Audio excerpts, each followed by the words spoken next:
So you are saying that there's allegations of abuse, and those allegations are abuse against the A young counsel. I know mother you were stands before the recently court, appointed to facing the end represent of her Ms. freedom and the Hernandez. Are you consequences of waiving choices your she can't time? take We are back. waiting But behind any her type of case lies preparation period, something Your Honor. I deeper: believe we have come to a addiction, resolution failure, and the desperate fight to protect that'll her be acceptable child. to the court. Counsel, I know you were recently appointed to represent Ms. Hernandez. Are you waiving your time? We are waiting any type of preparation period, Your Honor. I believe we have come to a resolution that'll be acceptable to the court. All right. And do you have any objection to proceeding, Ms. Hernandez? No, Your Honor. All right. Are you the same Victoria Irene Hernandez who was placed on deferred adjudication in 2020 CR 8599 for the offense of abandoning a child with intent to return on January 4th, 2021 for a period of 3 years? Is that you? Yes, ma'am. All right. State.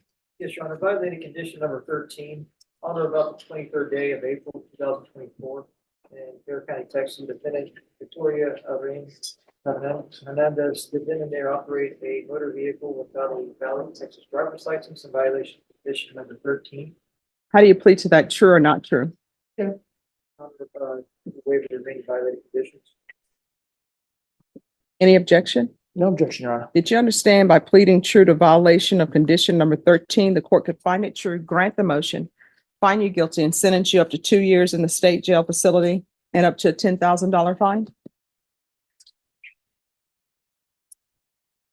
Did you understand that? Yes, Your Honor. Knowing that, do you still wish to plead true to violation of condition 13? I do. Court will find violation of condition number 13 true. Is there a proposed agreement? No, there's not. All right, state, what are you requesting? State's requesting revocation. Defense, what are you requesting? Your Honor, probation had made a recommendation to extend for 1 year placement Ms. Hernandez in a DDRF, followed by mixed supervision and a parenting class. And as the court could see, she was in felony drug court. DDRF was held in abeyance last time as an option, and she is motivated to go to DDRF, be successful in it. Apparently the wait is only 3 to 6 weeks, and that's what we're asking the court to do. All right, any objection to the court reviewing the court summary? No objection, Your Honor. All right, Ms. Hernandez, I don't think you're a good candidate for probation. And let me just tell you why. Felony drug court is an intensive form of probation. I know that. But from reviewing the court summary, it's not as though felony drug court, you mess up one time or you make a bad choice one time that they say, oh, we're not going to deal with you anymore. And I'm looking here at the sanctions that they gave you over there. And let me just tell you how many sanctions they gave you, which means this is how many chances they gave you. You understand? So it's 1, 2, 3, 4, 5, 6, 7, 8, 9, 10, 11, 12, 13, 14, 15, 16, 17, 18, 19, 20, 21, 22, 23, 24, 25, 26, 27, 28, 29, 30, 31, 32, 33, 34, 35, 36. That's what you're coming to this court with. 36 times felony drug court was seeking to work with you. So you see where my mindset is? And do you understand why? Yes, Your Honor. And so I placed you on probation here. And even here, you had a motion to revoke filed against you. And that was on, well, it was heard on March 9th, 2022. And that's when you were sent to felony drug court. So I don't think you're a good candidate for probation. Judge, if I could, Yes. one thing for Ms. Hernandez, the good thing about felony drug court for her was that it is our belief that it has worked. She has been clean since September, and if she was tested today, she's going to come up negative. Mhm. So, it's not like she totally, yeah, there's several things that she did do correctly in felony drug court. There are a number of things, obviously, as the court has seen, that weren't done correctly, but she's made a lot of her appointments, and she has ended up clean, which is the point of felony drug court. I just don't think you're a good candidate. I mean, felony drug court, that's a very good program. And what felony drug court has placed, the issues they have with you, I mean, they're major issues, but instead they are still trying to work with you. And they tried to work with you a lot. Here's the thing. I know a lot of people want to stay on probation. They do. Like nobody wants to go to prison. I don't take any joy in sending the people to prison. And everybody that I send to prison or everybody I place on probation, I actually do remember them. Even as a defense attorney, I had some clients who ended up in prison. Guess what? I still remember them and wondering how they're doing and hopefully they've changed their life. And it'll be the same with you. I just don't think you're a good candidate for probation. I think we tried. And So, And Judge, the only other thing is she's never been given a felony conviction before. That's why she wants to stay on defer. She's motivated for it. And that's why she was hoping that the probation's recommendation would be followed. all right, this is what I'm going to do. I'm going to find 13 true. I'm going to revoke, find you guilty, and I'll sentence you under 1244. Does anybody want to state any objection to her being sentenced under 1244? All right, I'll sentence you under 1244. Let's talk about the time. Yeah, how much time does she have? Anybody know? How about before all the past few years?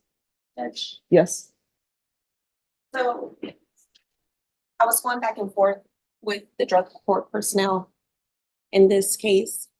And there is some concern if she is given a sentence JSAT. Oh, it's not going to be JSAT. Okay. Okay. All right. And what was the concern though? Now you've piqued everyone's interest. Judge, they feel that a JSAT sentence is not the reason why she was kicked out of drug court and so forth. They just don't think JSAT would be appropriate. And some other concerns in regards to her child. So if she was given JSAT, they just have concerns in regards to that. Now, if she was continued, then that would be something different, but they are not in agreement with anything JSAT. All right. So what is the issue with the child? From my understanding, there is a CPS open case for neglect and possible abuse. Not on me, on the father. Okay. There's an open case. And state you're asking for revocation? Correct, Your Honor. So we are not opposed to revocation, but we are not with JSAT. Okay. Judge, if I I mean, may, what I can tell you, I wasn't going to give her judgment satisfied. I just, let me just tell you what my thought processes were. Yes, My Your Honor. thought process in reading everything was I saw that there's a child involved, right? This case involves a child and it's abandoned with intent to return. So I understand. And I understand that child, they're telling the report is special needs, Yes. but she's making horrible choices. at the same time, Judge, if she goes to DDRF, it doesn't kick the can down the road. It puts her in a position where potentially she'll be a better citizen, better productive parent. So DDRF only lasts for long, probation only lasts for long.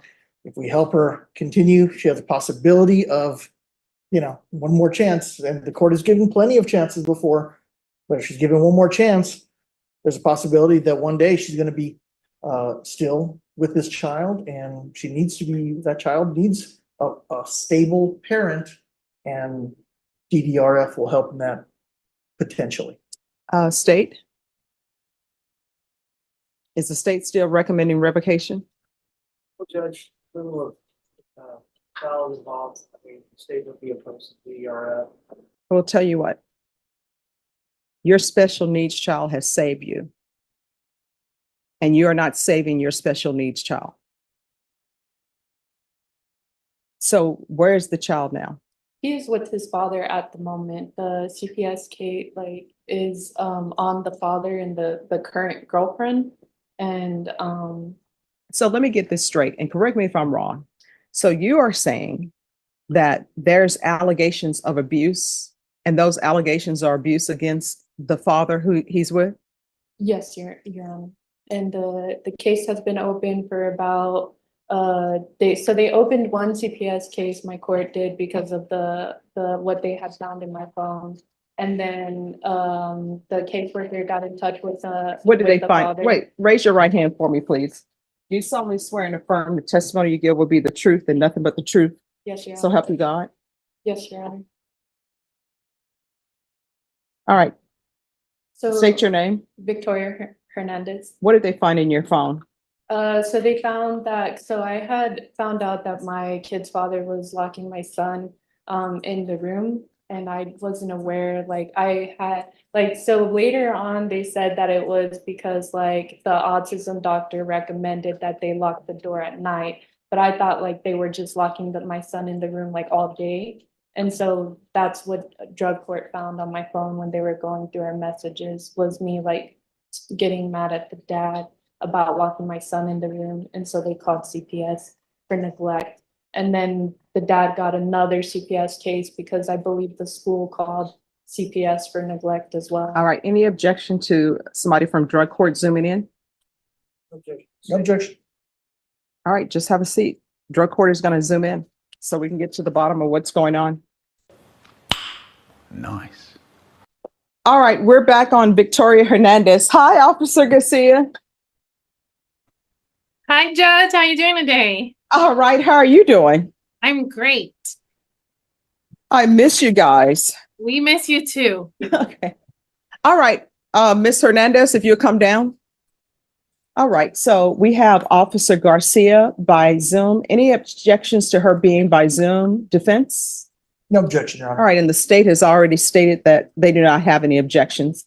Officer Garcia, could you raise your right hand for me, please? Do you solemnly swear and affirm the testimony you give will be the truth and nothing but the truth, so help you God? Yes, Your Honor. All right, you can lower your hand. Do you waive any confidentiality that Ms. Garcia has as it relates to your time in felony drug court? You're talking about. Oh, no, I don't mind. All right, so you're giving up that right. Yes, Your Honor. All right. Any objection to her testifying in the narrative? No, Your Honor. All right, Officer Garcia. What we're trying to discover is whether or not she should be revoked or whether or not I should send her to DDRF. What has transpired is there's been a mention of a child with special needs because I was inclined to sentence her to the Bexar County Jail under 1244 to 1 year. Can you tell us how she was doing? What have been the issues with her in the drug court, and what would be your recommendation for her? Judge, Victoria was on my caseload the entire time that she was in felony drug court. As you saw in the court summary, we did work with her extensively. Every time there was a violation, we used progressive sanctions.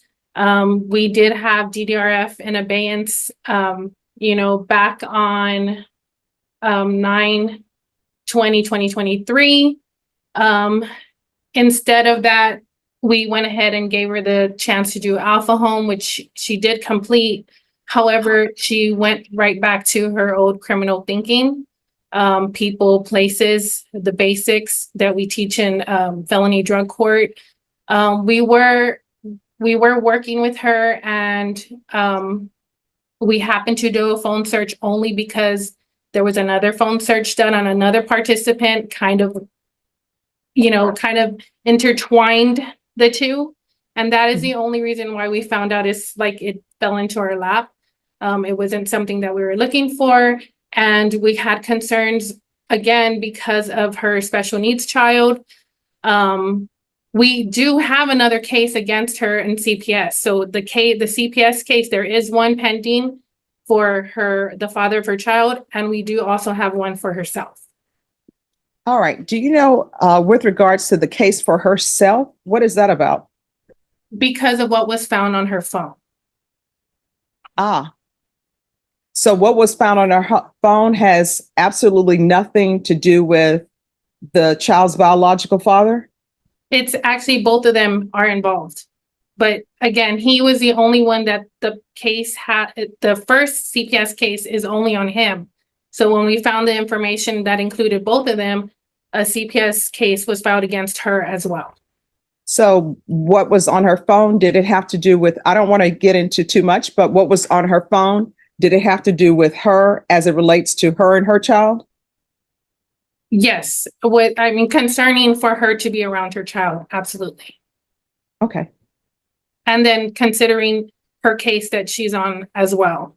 So with that being said, we have seen often that we work with the individuals and there wasn't really enough progress and we don't feel comfortable with,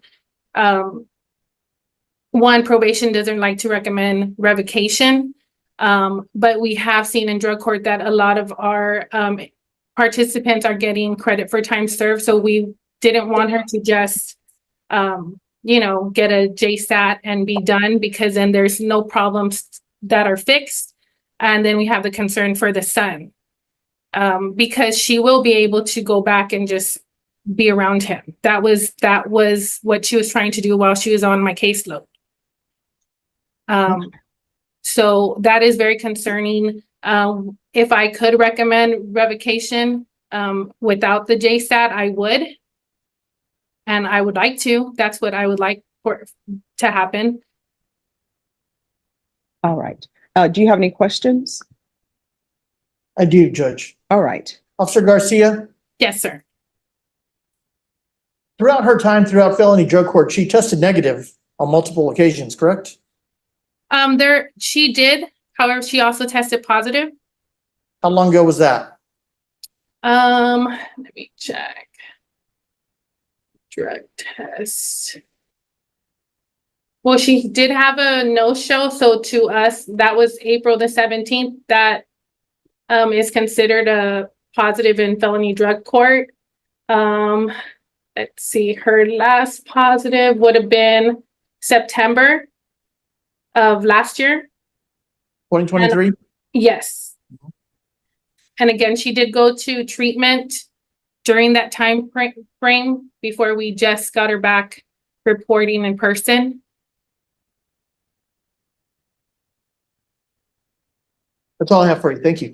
Mhm. All right. And Officer Garcia, you all are not willing to accept her back. Is that correct? No, Judge. We worked so much with Miss Victoria, and it just seems like we hit a wall at this point. All right. Thank you so much for zooming in on such short notice. I appreciate it. Yes, Judge. You have a good rest of your afternoon. Okay. All right. Bye-bye. Bye-bye. All right. So with her, it's going to be revocation. Are you still insisting that what was in your Stop it.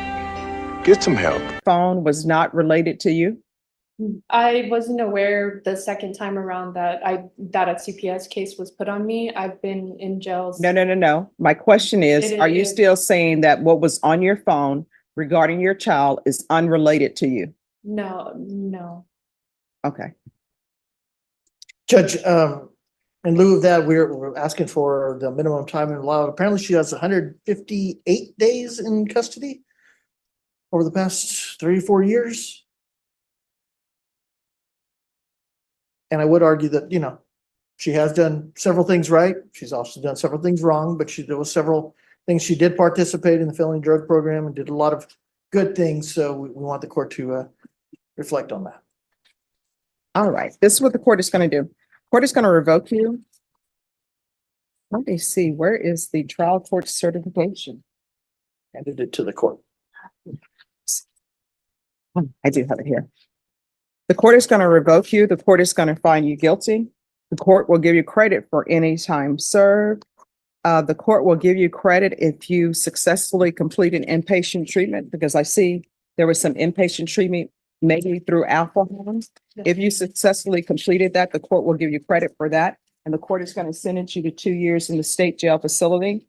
I'll recommend the therapeutic community. I can't force them to place you in there, but if you request it, they will consider it. If you don't request it, they will not consider it at all. And I'll also request mental health while she's at the state jail facility. Going to show you what's entitled Trial Court Certification of Defendant's Rights to Appeal. Did you review that with your attorney? Did you understand it? Yes. All right, you have a limited right to appeal. That right to appeal is as it relates to the allegations in the motion, not the fact that you were on deferred adjudication. Because this is a felony conviction, you're not allowed to own or possess any weapons or ammunition. If you have a question over what a weapon or ammunition is, you need to speak to an attorney. Do you understand? Yes, Your Honor. All right, we can go off the record. You're going to have to get your life in order. If you don't, your life is going to continue to spiral out of control. Felony Drug Court is a good program. They work with you for 2 years trying to help you, and you still just want to do whatever you've been doing, which is not good for your son. I always tell people you're an adult. Your son is not an adult. Your son is 100% dependent upon you, and you're just doing foolish things. Good luck to you. As the judge's words echo through the courtroom, Victoria Hernandez sits still, eyes down, shoulders heavy. The gavel hasn't fallen yet, but she knows what's coming.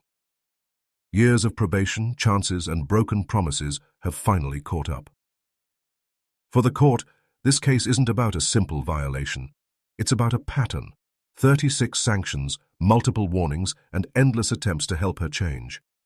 Felony Drug Court gave her treatment, time, and trust. Each sanction wasn't a punishment, it was a lifeline. But even lifelines can only stretch so far. When Victoria was first given deferred adjudication, the message was clear. This was her opportunity to rewrite her story, to prove that she could overcome addiction, parent responsibly, and rebuild the life that once seemed out of reach. But instead, the same habits returned. New violations, missed chances, and a heartbreaking new concern: her child. The judge listens patiently as her attorney speaks of progress. Clean tests, motivation, the hope that one more program could finally work. But the judge also holds the weight of every sanction, every relapse, every failed promise to the court and to herself. Justice isn't blind in this room, it's exhausted. And then there's the child, a boy with special needs, caught in a world of adult mistakes. When the judge says, "Your special needs child has saved you, but you are not saving your special needs child," the entire courtroom falls silent. It's not just a sentence. It's a truth that cuts through every excuse, every plea for one more chance. Victoria's phone revealed messages, painful evidence that something wasn't right at home, locking doors, fears of neglect, a system stepping in to protect the one person who couldn't protect himself. For the judge, that was enough to revoke, enough to say the word no parent wants to hear: guilty. But even in punishment, the home raise a glimmer of mercy. 2 years in the state jail facility, with a recommendation for therapeutic community and mental health treatment. The door isn't locked forever. It's a pause, a moment to confront reality without the noise, without the lies, without the drugs. For Victoria, this sentence could be the end of her spiral, or the beginning of something better. The system tried everything to save her from herself. Now, it's her turn. Her future will depend not on programs or pleas, but on the quiet decisions she makes alone, to heal, to change, and to one day be the mother her son deserves. As the guards lead her away, the courtroom empties. The judge sighs. Another case, another life that could have gone differently. In that silence, one truth lingers. The justice system can hold you accountable, but it can't make you care. In every courtroom, the story is the same. Law and mercy fighting for balance. And sometimes, the hardest sentence isn't the one written on paper. It's the one you carry within yourself.